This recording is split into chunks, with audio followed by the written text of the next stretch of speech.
कोई गाड़ियाँ चलाने का करने का पुराना मुकदमा है, लेकिन उसके ऊपर इन्होंने मेरा चालान पेश करके मुझे ट्रायल में इन्वॉल्व कर दिया। तो मैं तो पहले भी सारी अपनी कोर्ट की पेशियाँ भुगत रही थी, मैं तो पहले भी कोर्ट आ रही थी और अभी मैं आती रहूँगी और मेरी कोर्ट्स में सब चीज़ का सामना करूँगी। अच्छा मैडम, ये आपके बारे में ये कहा जाता था कि खदीजा शाह जो है ये कभी भी जो है पाकिस्तान तहरीक इंसाफ के साथ उस तरह खड़ी नहीं हो सकेंगी, लेकिन आपने स्टैंड भी लिया और उसके बाद जो है ताहाल भी अभी मौजूदा जो है 22 सितंबर को भी एक लाहौर में जलसा होने जा रहा है, उस हवाले से भी बताइएगा। बस अब मैं निकल रही हूँ क्योंकि मेरे घर जाना था। देखिए, जहाँ मैंने 8 महीने तक मैंने जेल काटी तो क्या वो एक स्टैंड नहीं था? तो स्टैंड तो ले लिया, और स्टैंड किसी सियासी मकसद के लिए नहीं लिया, स्टैंड एक प्रिंसिपल पे लिया है। मैं एक बेगुनाह शहरी थी, मैं अपने हकूक़ के लिए निकली थी, मेरा कॉन्स्टिट्यूशनल राइट था कि मैं प्रोटेस्ट कर सकूं, जा सकूं कहीं भी। तो उसके ऊपर मुझे 8 महीने जेल कटवाई। तो स्टैंड तो प्रिंसिपल पे लिया हुआ है, ये किसी सियासी मकसद के लिए नहीं लिया हुआ, और जो प्रिंसिपल का स्टैंड होता है वो कभी बदलता नहीं है, उसको आप बदल सकते ही नहीं है। अच्छा तो मैडम, इसमें बदलने की तो कोई बात। अली अमीन गंडापुर साहब के रिमार्क्स के हवाले से कहा जा रहा है कि उससे खवातीन की जो है वो तज़हीक हुई है।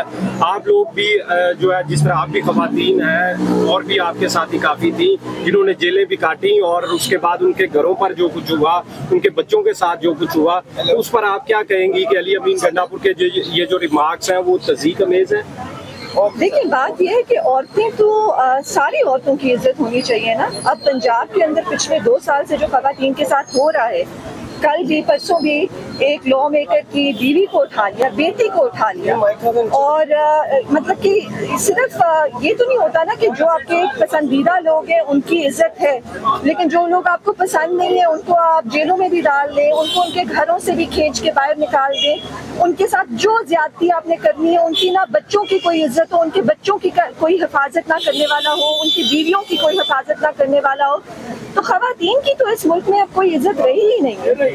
तो जब है इज्जत है ही नहीं, तो किसी एक इंसान पे उंगली उठा के कहना कि इसने किसी की तस्वीर कर दी है, इसका तो सवाल ही नहीं पैदा होता। पहले आप एक इज्जतदार मुआशरा बनाएं जिधर हर खातून की इज्जत हो, जिधर सारे खवातीन के जो हुकूक हैं उनकी हिफाजत की जाए, तो फिर हम इन चीज़ों पे बात कर सकते हैं, लेकिन अभी तो ये बात करना ही मुमकिन नहीं। अच्छा मैडम, ये बताइएगा, अच्छा मैडम एक सवाल का जवाब दे दें कि ये बताया जा रहा था आपको कोयटे से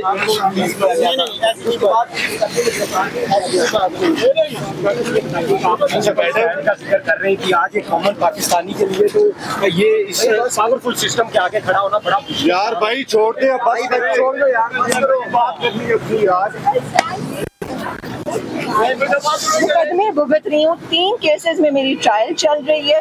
खवातीन सारी की सारी रिहा हो गई थी, 8 महीने जेल काट ली। अब उसके बाद सामना किए जा रहे हैं, आगे भी जो होगा उसका भी सामना करेंगे, जो पहले भी हुआ है उसका भी सामना। उम्मीद है इंशाल्लाह, क्योंकि ऊपर सबके ऊपर अल्लाह भी तो बैठा हुआ है ना। तो उम्मीद सिर्फ अल्लाह से होती है, उम्मीद किसी और से नहीं होती, उम्मीद सिर्फ अल्लाह से होती है, और अल्लाह है।